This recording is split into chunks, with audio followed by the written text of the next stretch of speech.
várias questões relativas aos animais.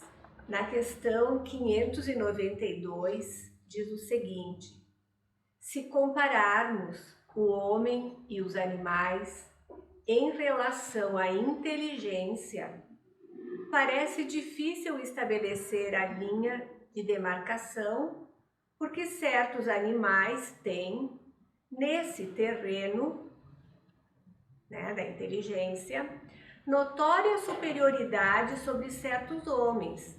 Essa linha de demarcação pode ser estabelecida de maneira precisa? Ele faz essa pergunta e coloca dessa maneira. Mas os espíritos respondem: sobre esse assunto, os vossos filósofos não estão muito de acordo. Uns querem que o homem seja animal e outros que o animal seja um homem. Estão todos errados. O homem é um ser à parte, que desce às vezes muito baixo, ou que se eleva muito alto. No físico, o homem é como os animais, e menos bem provido que muitos dentre eles. Por que ele diz isso? Ele já explica. A natureza lhes deu tudo aquilo que o homem é obrigado a inventar com a sua inteligência. E nós vamos ver, que os animais, na sua evolução, eles não são seres humanos e não estão no mesmo nível. Mas quando nasce um filhotinho, ele demora menos tempo para ir evoluindo, para poder se alimentar sozinho, andar. Tem animais que nascem e já saem andando, O ser humano, na sua evolução, ele é carente de cuidados dos pais por muito mais tempo.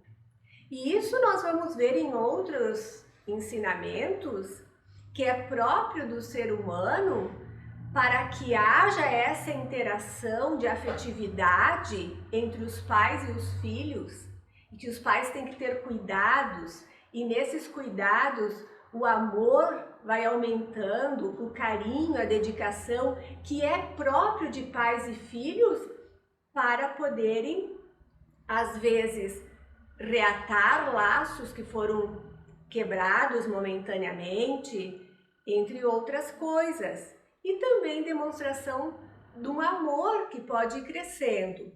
Então, aqui ele coloca isso. Podemos dizer que os animais só agem por instinto? A resposta: ainda nisso há um sistema. É bem verdade que o instinto domina a maioria dos animais, mas não vês que há os que agem por uma vontade determinada é que têm inteligência, porém limitada. Então, nós sabemos da evolução de todos os animais, de todos os seres, Então, ele diz sim, os animais têm uma inteligência. Não se compara, claro, à inteligência do ser humano, mas tem. E nós vimos isso, Quantas vezes os nossos animaizinhos, que eles ficam ali olhando pra gente, e nós estamos falando sobre eles, eles estão parados, entre outras coisas. E o Kardec faz um comentário. Além do instinto, não se poderia negar a certos animais a prática de atos combinados, que denotam a vontade de agir num sentido determinado, de acordo com as circunstâncias. Quem tem os animaizinhos sabem, Quantas vezes, em determinadas circunstâncias, eles têm um tipo de ação e de reação. Há neles, portanto, uma espécie de inteligência. Ele repete isso. Os animais têm linguagem? Se pensais numa linguagem formada de palavras e de sílabas, não. Mas num meio de se comunicar entre si, sim. Eles se dizem muito mais coisas do que supondes, mas sua linguagem é limitada com as próprias ideias às suas necessidades. Nós sabemos que eles se comunicam e às vezes nós não entendemos, algumas coisas que eles fazem que para nós pensamos que eles estão, por exemplo, os golfinhos, né, que eles estão brincando e pulando, é uma mensagem que eles, para nós, é recreativa, é bonito, mas eles estão, na linguagem deles, se comunicando e às vezes avisando de coisas que estão passando ao redor. Então, eles têm uma linguagem própria. Questão seguinte: há animais que não possuem voz. Esses não parecem destituídos de linguagem? Bom, na anterior já foi dito, eles têm. E aí a pergunta vem, mas sim, e os que não têm voz? E aí a resposta diz, sim, vocês, seres humanos, coloco resumidamente, vocês, seres humanos, não têm outros meios de se comunicar a não ser pela palavra? Nós temos. Nós nos comunicamos de outras formas. Usualmente é a palavra, mas nós temos outras formas de nos comunicar. Assim como os animais também têm. Outra questão interessante. Os animais têm livre-arbítrio?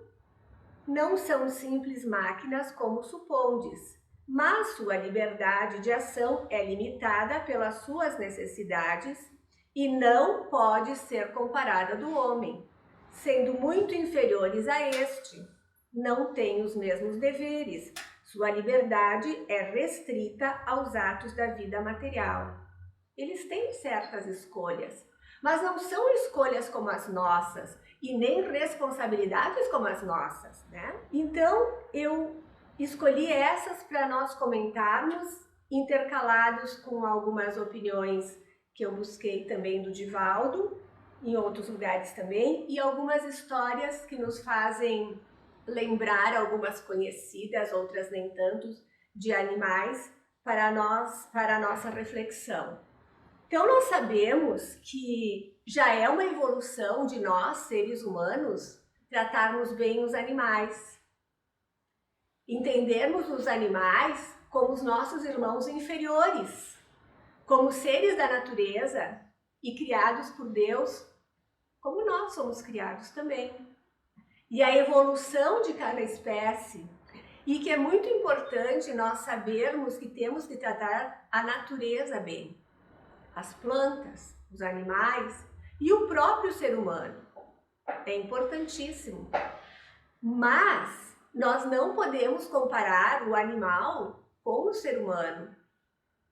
E existem pessoas que cometem extravagâncias em relação aos animais, deixando de lado o ser humano.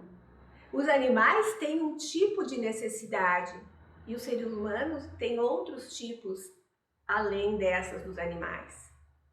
Então nós observamos nessa sociedade que vivemos extravagâncias de pessoas que gastam verdadeiras fortunas com seus animais de estimação, que poderiam ser esses recursos utilizados para estender a mão para aqueles que estão necessitados de um teto, de um alimento, e substituem de tal forma os seres humanos pelos animais que não é muito saudável, porque não implica deixar de amar um ou outro. Nós amamos os seres humanos e amamos os animais, cada um na sua medida. Vocês imaginem que existem pessoas que dão festas de aniversário grandiosas para os seus cachorros, com garçons servindo bebidas e doces e salgados, e a lembrancinha do cachorro para o outro cachorro são gargantilhas de ouro com pedrinhas de diamantes. Isso é extravagância. Isso é praticamente estar alheio a uma sociedade que necessita de alimento. Então não significa não gostar, muito menos maltratar. Mas não há necessidade dessas extravagâncias e nem de substituir o ser humano por um animal. E dizem muitos, eu prefiro os animais do que os homens, porque os animais não me decepcionam, eles são fiéis. Claro, porque há uma certa coerência que o animal é restrita a certas coisas. Se nós pegarmos na nossa família o cachorro, que nós gostamos muito, e o nosso filho, quem é que tem mais poder de decisão, de argumentação, de dizer eu faço ou eu não faço? Quem é que eu tenho que mandar para a escola, o meu filho ou o meu cachorro? Então as decisões do animal, elas são o livre-arbítrio, né, como diz, elas são restritas. Eu não vou comparar o que o meu filho vai ter que fazer na vida com o que o meu cachorro tem que fazer na vida. O meu filho tem que estudar, tem que trabalhar, tem que ser produtivo, tem que apresentar frutos. O cachorro não. Eu nunca vi um cachorro argumentando e debatendo certas coisas. Eles são mais dóceis, eles são os nossos amigos, eles são a alegria dentro da nossa casa, né? Eu peguei um cachorro porque, mas qualquer outro animal, né? Cada um tem o seu animal de estimação. Mas então a gente diz, o cachorro não me decepciona. Sim, mas o cachorro não escolhe nada. E às vezes ele até decepciona, conforme a lua do cachorro, ele dá lá uma rosnadinha pra gente, né? Então nós temos que entender a diferença. Mas sim, respeitar os animais, porque eles merecem o nosso carinho. Eles são nossos irmãos inferiores. E quando uma sociedade trata bem os animais, já é um passo de evolução. Então nós vemos muitas cidades, muitos países que eles não pegam todos os animais de rua, mas eles já botam um alimento na rua, uma água. Então tratam bem os animais, né? Em contrapartida, de vez em quando ainda observamos que alguns maltratam muito, né? Chega a ser uma crueldade. Isso é um desvio da pessoa, né? Porque não se deve maltratar nem pessoas e nem animais. E nós colocamos, então, essas questões para nossa reflexão. Sim, eles têm inteligência. E nessa última questão que diz, pois se os animais têm uma inteligência que lhes dá uma certa liberdade de ação, há neles um princípio independente da matéria? E a resposta é sim, porque sobrevive ao corpo. Então não é um assunto que eu vou entrar hoje, porque tem um outro expositor que mais adiante falará desse assunto, mas sim, os animais têm a sua alma, que não é na evolução da alma do ser humano, né? Mas tem. Então nós vimos que ele tem a inteligência diferente, que ele tem uma alma que não é a mesma na evolução do ser humano, que ele tem um certo livre-arbítrio, que ele tem afetividade, sim, o animal é um ser afetivo, nós temos uma resposta de afetividade com o nosso animal, mas ser humano e o animal. Por quê? Nós estamos numa escala um pouco superior, né? Me parece. E não temos, então, que cometer aquelas extravagâncias. Não temos que transformar o nosso animal em ser humano, porque ele ainda não é ser humano. Então, não vamos forçar a natureza. E quando eu vi o tema da exposição de hoje, a primeira coisa que eu pensei foi em São Francisco, né? O Francisco de Assis. E depois que eu pensei, eu lembrei de algumas passagens também, e lembrei de João, porque João foi depois o Francisco de Assis. E quando João estava na ilha de Patmos, que ele tinha sido aprisionado lá, no começo os guardas andavam atrás dele, né? Onde ele ia, os guardas andavam atrás. E ficavam impressionados, porque ele falava, já João, São Francisco também, João já falava com a natureza. E passado um tempo, os soldados se afeiçoavam a ele, porque ele tinha assim uma energia muito boa, uma energia de amor, e os soldados começaram a deixar ele mais livre. Então ele andava lá por onde ele queria. Mas um dia chega um decreto de Roma dizendo que João tem que morrer. E os soldados, muito tristes e constrangidos com o que tinham que fazer, vão em busca do apóstolo João.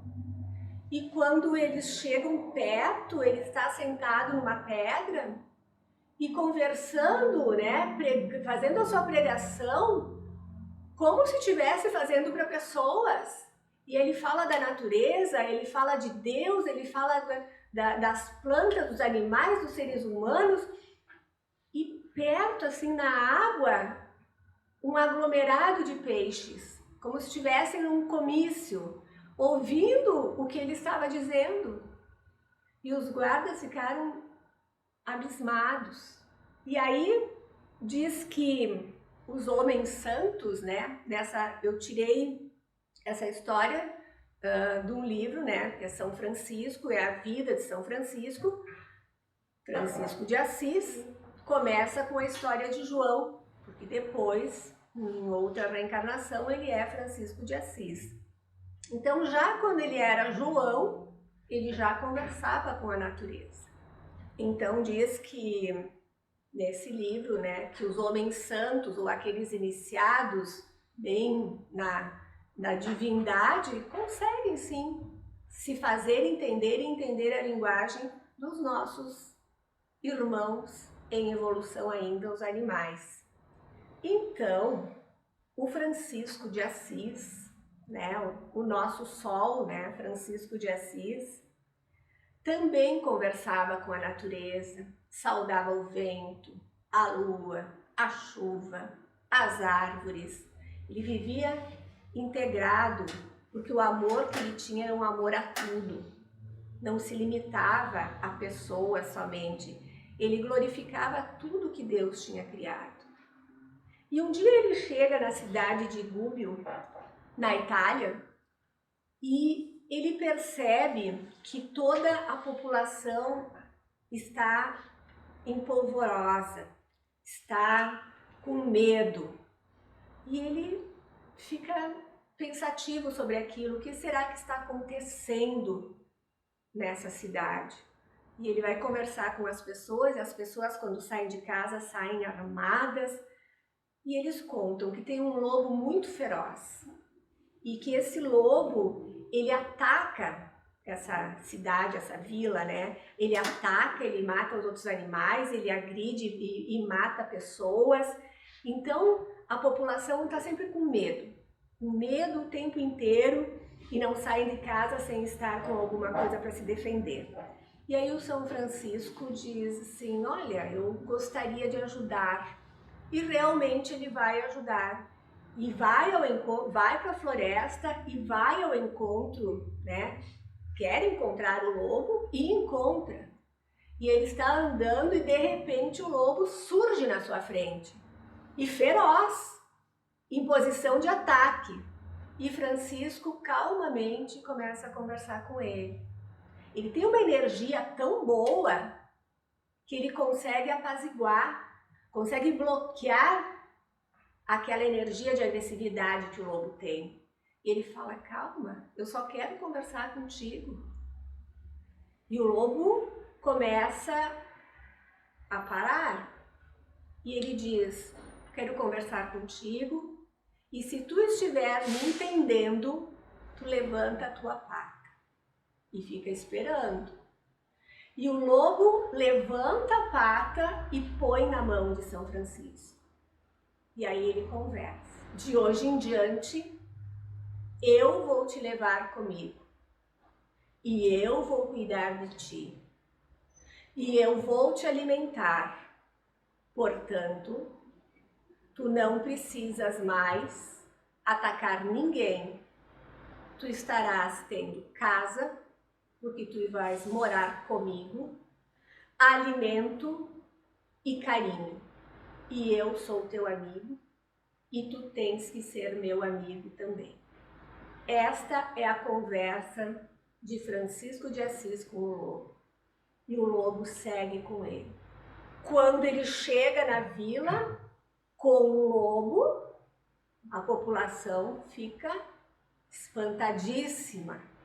Então, eles começam também, passado um tempo, eles começam também a não ser mais agressivos com o lobo, e de vez em quando um ou outro também levavam alimento para esse lobo. Ou seja, a agressividade do lobo e a agressividade da população. Cessa a agressividade do lobo através das palavras e da energia de Francisco de Assis, e a população começa a baixar a guarda também, e aquele sentimento de raiva, de ódio, de medo desaparece. E conta então a literatura que esse lobo ficou morando lá nessa vila até quando ficou bem velho e morreu. Numa outra obra, As Vidas de Chico Xavier, eu encontrei uma história bem interessante, bem curtinha, mas bem interessante. Chico Xavier tinha uma horta, e nessa horta tinha várias coisas que ele utilizava para a sopa dos pobres, mas as formigas estavam detonando a tal da horta. Então elas passavam por lá e não estava sobrando quase mais nada. Então os amigos do Chico Xavier disseram, não dá para continuar assim. Nós vamos providenciar um veneno e nós vamos matar essas formigas, porque elas estão destruindo tudo. Nós precisamos da horta. Daí o Chico, naquela calma dele, disse, então aguardem um pouquinho. Então ele chega, como se estivesse falando com pessoas, e fala assim, olha, vocês não estão sendo muito caridosas não. Vocês estão destruindo o alimento de gente que precisa. Até no texto diz que ele fala assim, vocês não estão sendo muito humanas. Vocês têm que ter piedade, vocês têm que ter compaixão. E vocês não podem destruir tudo isso, porque essas pessoas necessitam do alimento. Então, vocês estão vendo ali, tem um terreno cheio de grama, de árvores. Vocês troquem de lugar, deixem a horta em paz e vão lá naquele terreno. E aí depois ele meio que se impõe, Se vocês não fizerem isso, em 3 dias eu terei que tomar sérias providências. E encerra a conversa com as formigas. E conta lá no livro que sobrou uma formiga que foi uma rebelde que ficou lá. E o resto, todas as formigas foram embora. Sempre tem um rebelde, nos grupos. Então são histórias interessantes para ver a relação que essas pessoas de sentimento e vibração mais elevada conseguem. E existe um filme que é uma adaptação de uma história verdadeira que se chama Sempre ao Seu Lado, ou alguma coisa semelhante. É uma adaptação de uma história de um cachorro no Japão. O Dr. Ueno, que era um professor na Universidade de Tóquio, recebeu um filhotinho. E esse filhotinho foi amor à primeira vista, Então esse filhote gostava muito do dono e o dono gostava muito dele também. E o professor morava num subúrbio. Então todos os dias ele tinha que pegar um trem para ir para a universidade. E o cachorrinho acostumou a ir com ele todos os dias. Então ele acompanhava o professor, eles iam caminhando até a estação de trem, aí eles se despediam, o cachorro voltava para casa e 3 horas da tarde, ninguém precisava dizer nada para o cachorro, Ele seguia. Ia de novo na estação, esperava, porque o professor chegava às 4 horas da tarde. E ele esperava e eles voltavam juntos, conversando e trocando carinhos, porque eles eram muito afetivos um com o outro. E foi. Isso foi em 1924, quando ele recebe o cachorrinho. Mas, mais adiante, o professor estava dando aula na universidade e ele é vítima de um AVC. E ele morre. E quando ele morre, narra a história que quando ele está sendo velado, o cachorro invade lá a sala onde ele está e passa a noite inteira deitado ali, fazendo, né, cuidando do dono. E ele fica na casa com a esposa do doutor. E a esposa dá para alguns parentes esse cachorro, né, o Ashiko. E ele foge. E todas as tentativas de dar esse cachorro, o cachorro foge. Deu para os familiares, ele fugiu e voltava para casa. Deu para o jardineiro que conhecia o cachorro desde pequenininho, e o cachorro fugia e voltava para casa. Depois de um bom tempo, ele finalmente se convenceu que o doutor não morava mais aí. E aí ele começou todos os dias ir para a estação de trem. E lá ele esperava que o seu dono descesse do trem. Esperava, ninguém dava muita bola para ele e tal. Mas depois o pessoal começou a olhar aquele cachorro de novo, e começaram até dar um alimento, fazer um carinho, mas ele virou praticamente um cachorro de rua. Então ele começou a ficar magro, ele começou a ficar doente, e todos os dias lá estava ele, olhando um por um dos que saíam do trem procurando o dono. E ele fez isso durante 9 anos. 9 anos. Todos os dias esperando. E aí a gente pensa, né? Será que é só instinto? Por que ele faria isso? Olha a afetividade que ficou, né? Companheirismo. 9 anos o Ashiko foi buscar o seu dono. Até que um dia, né, ele morreu, e hoje o Japão tem como um símbolo, eles fizeram até uma estátua para ele, que foi depois derretida na Segunda Guerra Mundial, né, que eles pegavam todas as estátuas para derreter, e depois fizeram uma réplica e colocaram de novo. E hoje o cachorro morreu, então, no dia 8 de março de 1935. E todos os anos, no dia 8 de março, na estação de trem, eles fazem uma homenagem trazendo como símbolo de fidelidade mesmo, né? De respeito a esse sentimento que o cachorro teve pelo seu dono, fiel até morrer. E aí nós nos questionamos, né? Tem sentimento? Tem inteligência? Não como a do ser humano? Tem afetividade? Tem. Então, respeito, sim, por todos os seres da natureza. E são histórias lindas, teria outras tantas, e talvez alguns de nós também temos histórias dos nossos animais, né? Que realmente fazem bem. Nós sabemos que fazem bem para pessoas solitárias, para pessoas doentes, para pessoas que têm alguma depressão, alguma síndrome. Então são importantes seres da nossa sociedade, da nossa vida e das nossas famílias.